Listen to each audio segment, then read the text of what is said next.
একটি সন্তান পৃথিবীতে একা আসে না, সাথে থাকে কত মানুষের স্বপ্ন। সেই স্বপ্নকে পরম যত্নে আগলে রেখেছেন বাবা, যেন ঘুমিয়ে আছে। কিন্তু প্রিয় সন্তান আর জেগে উঠবে না, এটা জেনেও পিতার চোখে মুখে এক রাশ অবিশ্বাস।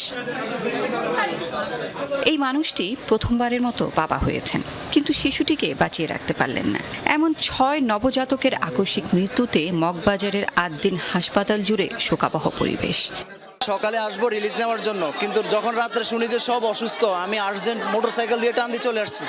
আসার পরে দেখি আমার বেবির অবস্থা খুবই খারাপ। রাতে আইসা আমি কুলে নিলাম, সুস্থ। আমায় তো ভিতে যাইতে দেয় না। পরে আমি মারে বইলে বললাম যে আমাকে বাচ্চাটা আমার কুলে নিতে মন চাইতেছে, একটু আসো।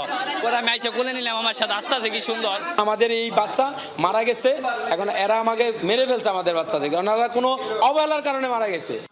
হাসপাতালের পোস্ট অপারেটিভ ওয়ার্ডে ভালোই ছিল নবজাতকগুলো, এমন দাবি স্বজন ও হাসপাতালের। তবে কি থেকে কি হয়ে গেল তা বুঝেই উঠতে পারছেন না কেউ। ওয়ার্ড ভালো না, ওয়ার্ডে কি জানি হয়েছে, আগে বাই করে নাই, আগে বাই করলো আমার নাতির ভাই। আমার নাতির আগে তিনটা বাচ্চা এনে গেছে। টাকা জমা দেওয়ার আগে লাইফ সাপোর্টটা চেক করে, ওর লাইফ সাপোর্ট চেক করতে গিয়ে লাইফ সাপোর্ট না দিয়ে আর আমার বিল করা শুরু করেছে। আমার বলে টাকা দিয়েছে। হাসপাতাল কর্তৃপক্ষের দাবি চিকিৎসায় কোনো গাফিলতি ছিল না, তারাও চান কারণ বের হয়ে আসুক। বাচ্চাগুলো যখন ডেলিভারি হয়েছে সবাই হেলদি বেবি ছিল এবং হেলদি বেবি মায়ের পাশেই ছিল। হঠাৎ করে কেন বাচ্চাগুলো অসুস্থ হলো, কেন মারা গেল, এটা তো তদন্ত সাপেক্ষে বের করতে হবে কজ অফ ডেথ। তদন্তের পর দোষীদের বিরুদ্ধে কঠোর ব্যবস্থা নেওয়ার হুঁশিয়ারি দিয়েছেন স্বাস্থ্যমন্ত্রী।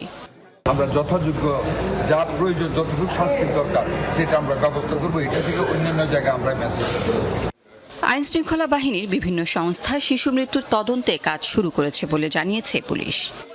6 জন এ পর্যন্ত আমরা যেটা জেনেছি, 6 জন শিশু ছিল, 6 জন মারা গেছে। কারণটা কি জানা গেছে না, কারণ যেটা মানে কি কারণে মারা গেছে কারণটা নির্ধারণ করা সম্ভব নয়। আমাদের সিআইডি এক্সপার্ট টিম আসছে।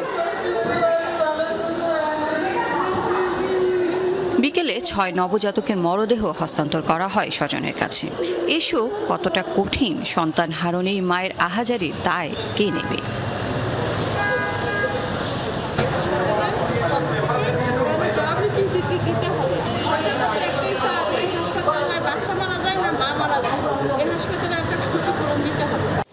ঘটনা খতিয়ে দেখতে বিকেলে তদন্ত কমিটি হাসপাতাল পরিদর্শনে যায়, নথিপত্র যাচাই ও শিশু ওয়ার্ডটি ঘুরে দেখেন।